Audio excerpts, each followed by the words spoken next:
Gwalior crime branch ने digital house arrest कर retired शिक्षिका से 51 लाख रुपए की ठगी करने वाले मास्टरमाइंड को भिलाई से गिरफ्तार किया। आरोपी ने शिक्षिका से ठगी के रुपए जम्मू कश्मीर, गुजरात और संयुक्त अरब अमीरात खातों में ट्रांसफर किए थे। पकड़ा गया मास्टरमाइंड कुणाल ने आईटी में मास्टर डिग्री कर रखी है। आरोपी ने अपनी यूएई में कंपनी खोली हुई है। पुलिस ने मास्टरमाइंड से कई दस्तावेज, मोबाइल, लैपटॉप बरामद किए, वहीं उससे पूछताछ शुरू कर दी। दरअसल ग्वालियर के मुरार सीपी कॉलोनी निवासी रिटायर्ड शिक्षिका आशा भटनागर के साथ मार्च महीने में ठगों ने डिजिटल हाउस अरेस्ट 51 लाख रुपए की ठगी की थी। शिक्षिका ने बताया कि उनके पास अज्ञात व्यक्ति का फोन आया था। फोन करने वाले ने कहा था कि आपके डॉक्यूमेंट पर एक सिम इश्यू हुई है जिसमें आपका आधार कार्ड लगा हुआ है और इस सिम से कई बच्चियों को अश्लील मैसेज भेजे गए। अज्ञात व्यक्ति ने आशा भटनागर को बताया कि उसके खिलाफ मुंबई पुलिस ने 24 एफआईआर दर्ज हुई है। यदि आपने ये अपराध नहीं किया तो आपको अपनी ऑनलाइन एफआईआर करनी होगी।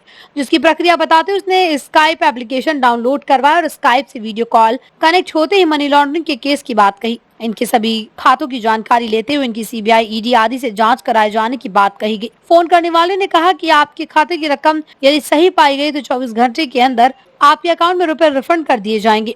फोन करने वाले ने शिक्षिका को धमकाते हुए कहा कि आप इस बारे में किसी को कुछ नहीं बताना और जब तक प्रक्रिया पूर्ण नहीं हो जाती तो कोई कॉल नहीं करना। डरी हुई बुजुर्ग शिक्षिका ने बैंक जाकर तुरंत एफडी तुड़वाई और ठगों द्वारा बताए गए एक अकाउंट में 51 लाख रुपए ट्रांसफर कर दिए। शिक्षिका की शिकायत के बाद क्राइम ब्रांच ने इस मामले की जांच की तो ठगों ने इस रकम को गुजरात, जम्मू कश्मीर और संयुक्त अरब अमीरात के खातों में ट्रांसफर कराई है। क्राइम ब्रांच ने संयुक्त अरब अमीरात के खाते की डिटेल ली तो खुलासा हुआ कि यह अकाउंट छत्तीसगढ़ के भिलाई के रहने वाले कुणाल जायसवाल के नाम है। ग्वालियर क्राइम ब्रांच की टीम ने छत्तीसगढ़ के भिलाई पहुंचकर आरोपी कुणाल जायसवाल को गिरफ्तार कर लिया। पूछताछ में कुणाल ने बताया कि वो एमसीए पास है, वहीं उसने आईटी में मास्टर डिग्री हासिल की। आरोपी साइबर ठगी का रुपया ट्रांसफर करता था। आरोपी अपने साथ काम करने वाले लोगों के साथ खुलवाकर उनके खातों को खुद संचालित करता और उन खातों में साइबर ठगी की राशि लेकर आगे यूएई के खाते में स्थानांतरित करता था। आरोपी कुणाल के पास से अन्य व्यक्तियों के कई Aadhaar card, ATM card, passbook, chequebook, mobile phone, laptop, iPad, अन्य दस्तावेज बरामद किए गए। आरोपी के अन्य साथियों की तलाश जारी है। देखिए, ये बेसिकली एक साइबर किडनैपिंग या दूसरी भाषा में बोलें तो डिजिटल हाउस अरेस्ट का मामला है। इसमें एक रिटायर्ड महिला को एक दिन कॉल आया और उनको कहा गया कि उनकी जो सिम है फेक आईडी पर ली गई है और उसकी आईडी का उपयोग कई प्रकार के क्रिमिनल ऑफेंसेज में हुआ है। बेसिकली महिला को डराया धमकाया गया और उसको इस मानसिक कंडीशन में ले जाया गया है कि वो मजबूर करके उनको अपने अकाउंट से जो उनका 51 लाख रुपए का एफडी था, तो एफडी तोड़ने के बाद उन्होंने फेक अकाउंट्स में जो दिए गए थे उसको ट्रांसफ़र किया है। तो ये इंटर स्टेट साइबर फ्रॉड का केस है। इसमें जैसे ही सूचना पुलिस को मिली, साइबर थाने में, क्राइम थाने में एफआईआर रजिस्टर्ड हुई। ये बहुत ही सेंसिटिव केस था जिसमें रिटायर्ड महिला को साइबर फ्रॉड में प्रेशराइज करके उसका पूरा अकाउंट खाली करा दिया गया था। इसमें जो विशेष टीम बनाई गई थी उस टीम को लीड कर रहे थे एडिशनल एसपी क्राइम रियाज और उनकी पूरी साइबर की टीम। ये चैलेंजिंग केस था क्योंकि इसमें इनिशियली जो पैसा ट्रांसफ़र हुआ था जम्मू कश्मीर के अकाउंट में हुआ था, उसके बाद सब्सिक्वेंटली कंट्री के कई सारे स्टेट्स के अकाउंट में ट्रांसफ़र हुआ था। कंट्री के अलावा भी ये भी पाया गया था कि इसका जो फ्रॉड का जो पैसा है उसका बड़ा हिस्सा एक यूएई के अकाउंट में ट्रांसफ़र हुआ है। हमारी साइबर टीम लगातार केस को इन्वेस्टिगेट कर रही थी। इसमें जो लीड्स मिली, दुबई से भी हमने काफ़ी इसमें लीगल जानकारियाँ प्राप्त की गई। उसके आधार पर पता लगा कि भिलाई में कुछ अकाउंट ऑपरेट हुए हैं जो कोटक महिंद्रा बैंक के हैं। भिलाई के अकाउंट्स की इन्वेस्टिगेशन करने टीम गई थी और जो एविडेंसेस मिले उसके आधार पर एक मेन जो आरोपी है कुणाल जायसवाल कुणाल जायसवाल बेसिकली भिलाई का रहने वाला है और इसने दुबई में एक कंपनी रजिस्टर की हुई है और ये पूरी संभावना है कि जो फ्रॉड का जो पैसा इसमें लिया गया है वो उसी कंपनी के मार्फत संभवतः ट्रांसफ़र हुआ होगा। तो इसकी कुणाल जायसवाल की अरेस्ट हुई। इसके बाद इसके घर की जो तलाशी ली गई वहाँ से काफ़ी बड़ी संख्या में एटीएम कार्ड्स, बैंक पासबुक और अन्य डॉक्यूमेंट्स मिले हैं, कुछ मोबाइल फ़ोन्स भी मिले हैं। तो एक प्रकार से इंटर स्टेट और इंटरनेशनल साइबर फ्रॉड गैंग है जिसमें लोगों को कई प्रकार की टेक्निक का उपयोग करके घर में रहने को मजबूर किया जाता है, उनको एक तरीके से बंधक बना लिया जाता है और ये प्रेशराइज किया जाता है कि वो अपना पैसा ट्रांसफ़र कर दें।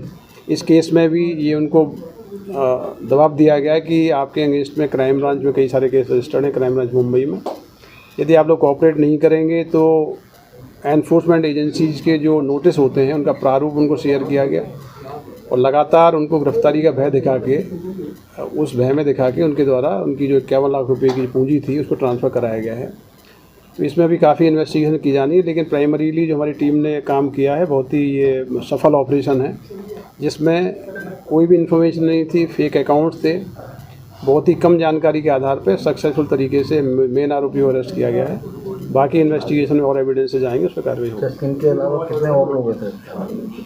देखिए, ये जो आप देख रहे हैं कि इतनी बड़ी संख्या में ATM cards, bank accounts, mobile phones, तो ऐसा रैकेट है, इसमें बहुत सारे लोग शामिल हो सकते हैं।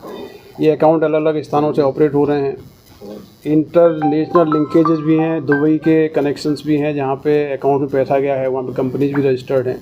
तो इस प्रकार के फ्रॉड केसेस में कई लोग इन्वॉल्व हो सकते हैं। ये लंबी इन्वेस्टिगेशन के बाद क्लियर होगा कि किस प्रकार से इन्होंने पूरे पैसे को चैनलाइज किया है। सर, एक बड़ी मात्रा में आधार कार्ड भी मिले, आईडी मिली, आईडी का डाटा कहाँ से कलेक्ट करते थे? देखिए, कई प्रकार के डेटाबेस रहते हैं जो इनको प्राप्त हो जाते हैं। वो डेटाबेस का उपयोग करके कई प्रकार के इनके जो परिचित रहते हैं, कॉन्टैक्ट में आते हैं, उनके बैंक अकाउंट को यूज़ करते हैं। तो ये अभी जो बैंक अकाउंट्स मिले हैं या एटीएम कार्ड्स मिले हैं या जो भी आईडीज़ मिली हैं, उन सभी को इन्वेस्टिगेट हमारी टीम करेगी और मुझे लगता है कि बहुत बड़ा ये रैकेट इसमें निकल के आएगा। सर, जायसवाल के अलावा और भी कुछ लोग इसके साथ में हैं गैंग के? प्राइमरी जानकारी मिली है, अकाउंट होल्डर्स की जानकारी मिली है, इनके जो एम्प्लॉइज़ हैं उनकी जानकारी मिली है, इनकी कंपनी की जानकारी मिली है। ये सारे डिटेल चूँकि अभी प्राइमरी स्टेज पे ही हैं, तो एक्चुअल इनका यूज़र कौन है और ये वर्चुअल लोग कौन हैं, वो इन्वेस्टिगेशन में क्लियर होगा। कहाँ से गिरफ्तारी करेगी इस तरह से? इसको कस्टडी में लिया गया है, इसके निवास से कस्टडी में लिया गया है, यहाँ के लोकल कोर्ट में प्रोड्यूस किया गया है और अभी 7 दिन की पुलिस रिमांड पे। सर, कुछ पैसे भी रिकवर कर पाए हैं अभी तक? कुछ अकाउंट्स में हमको अभी प्राइमरी जो इन्वेस्टिगेशन कर रहे हैं, कुछ अकाउंट्स में दिरहम में अकाउंट्स हैं, उनको हम फ्रीज करने की कार्रवाई कर रहे हैं। तो फ्रीज हो जाएंगे तो अकाउंट इसी केस के पैसे हो सकते हैं, तो वापस होंगे। इस पैसे का उपयोग क्या किया गया, किन किन अकाउंट्स में गया, तो पूरी कोशिश होगी कि जो फ्रॉड का पैसा है रिकवर हो जाए। सर, बैंक वाले जो कंपनी खोली है, कंपनी इसके खुद के नाम की है, किसी और के नाम से खोली है? कंपनी तो इसी के नाम से रजिस्टर्ड है, कंपनी इसी के रजिस्टर्ड है। इसकी आईडी भी वहाँ की यूए की बरामद हुई है। सर, जैसे बैंकों में खाते जो खुलवाते थे, क्या बैंक वाले भी इसमें लिप्त हो सकते हैं? देखिए, इस प्रकार के जो ऑनलाइन बैंकिंग होती है, इस प्रकार फ्रॉड्स होते हैं, तो पूरी इन्वेस्टिगेशन में कई बार कई केसेस में संलिप्तता हो भी सकती है और नहीं भी हो सकती है। ये चीज़ें आगे इन्वेस्टिगेशन में आएंगी और जो भी लोग इसमें इन्वॉल्व होंगे या शामिल होंगे उनके खिलाफ कार्रवाई होगी।